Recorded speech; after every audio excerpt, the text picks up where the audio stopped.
శ్రీ గురుభ్యో నమ గణాధ్యక్షాయ నమ.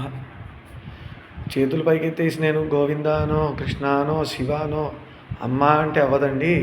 ఇదేదో ఎలా ఉందంటే అవ్వదు అని చెప్పడం అంటే దానిలో భక్తి మళ్ళీ చెప్పలేము. ఎవరెవరు ఎక్కడ ఏ భక్తిలో నిల్చున్నారు అనేది. నామస్మరణం గొప్పది. నవవిధ భక్తుల్లో నామస్మరణం కూడా ఉంది. కాకపోతే మన జీవన విధానం జీవన శైలిలో మనం ఇవన్నీ చేసుకుంటూ ధర్మం చెప్పిన విధంగా నడుచుకుంటూ ఉండి మనం గోవింద అన్న శివ అన్న అది ఫలిస్తుంది. అంతేగాని మన జీవన విధానం అంతా ఒకరిని ఇబ్బంది పెట్టే విధంగా ఒకరిని కించపరుస్తున్నాం, మాటలతో ద్వేషిస్తున్నాం, ఇంకో దేవతామూర్తిని తిడుతున్నాం, ఇలా చేస్తూ గోవింద శివ అంటే అది ఫలితం ఇవ్వదు. ఫస్ట్ ముఖ్యంగా మనం సంధ్యావందనము సూర్య నమస్కారం నుంచి స్టార్ట్ చేయాలి. ఇది ఏదో బ్రాహ్మణులకే చెందుతుంది సూర్య నమస్కారాలు, అలా ఏం లేదండి. సూర్యుడు అంతటి వాడు. సో సూర్య నమస్కారాన్ని స్టార్ట్ చేసి అర్ఘ్య ప్రదానాలు అందరు ఇవ్వచ్చు.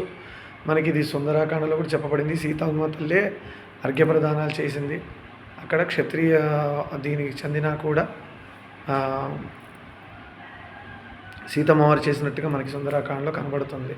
అలా మంత్రం జోలికి వెళ్ళక్కర్లే. గాయత్రి మంత్రం అంటే సరే ద్విజులు బ్రాహ్మణులకి గాయత్రి మంత్రం, కానీ గాయత్రి స్తోత్రం ఉంది, శ్లోకం ఉంది, అలానే సూర్య ఆదిత్య హృదయం ఉంది. అవి చేసుకుంటూ అర్ఘ్య ప్రదానం చేసుకుంటూ ఫస్ట్ మనం ఇక్కడ స్టార్ట్ చేయాలని చూసుకొని స్టెప్ బై స్టెప్ మన డేని మార్చుకుంటూ మన లైఫ్ స్టైల్ని మార్చుకుంటూ అప్పుడు గోవింద కృష్ణ శివ అంటే ఫలిస్తుంది. కానీ మనం ఏది చేయకుండా ఇదేదో ఈజీగా ఉంది చేతుల పైకి ఎత్తేసి శివ కృష్ణ అంటే అయిపోతుంది అనుకుంటే మాత్రం మళ్ళీ భ్రమలో పడ్డట్టే.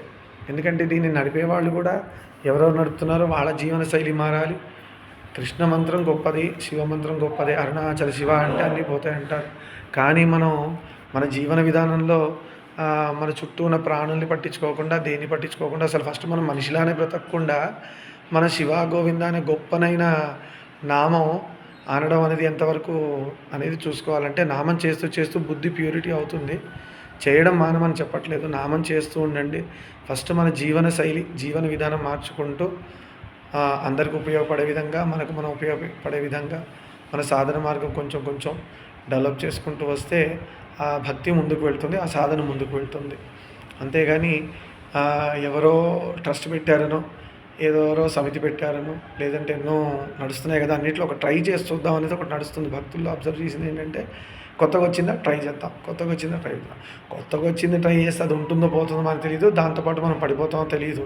కానీ ఎప్పటి నుంచో ఉన్న సనాతన ధర్మం శంకరాచార్యుల వారు ఆ ట్రస్ట్లు స్వామివారి పీఠాలు శంకరాచార్యుల వారు ఇచ్చిన భాష్యాలు కానీ బ్రహ్మసూత్రాలు కానీ ఆ శ్లోకాలు కానీ వాటి మీనింగ్ కానీ అవి నేర్చుకొని అది వెళ్తే నిజం బయటపడుతుంది. నిజం ఏంటనే తెలుస్తుంది.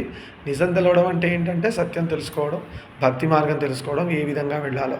వ్యాస భగవానుడు చెప్పినట్టు నవవిధ భక్తుల్లో కూడా ఏది పట్టుకున్నా కూడా ముక్తికి అది మార్గం. శుభం.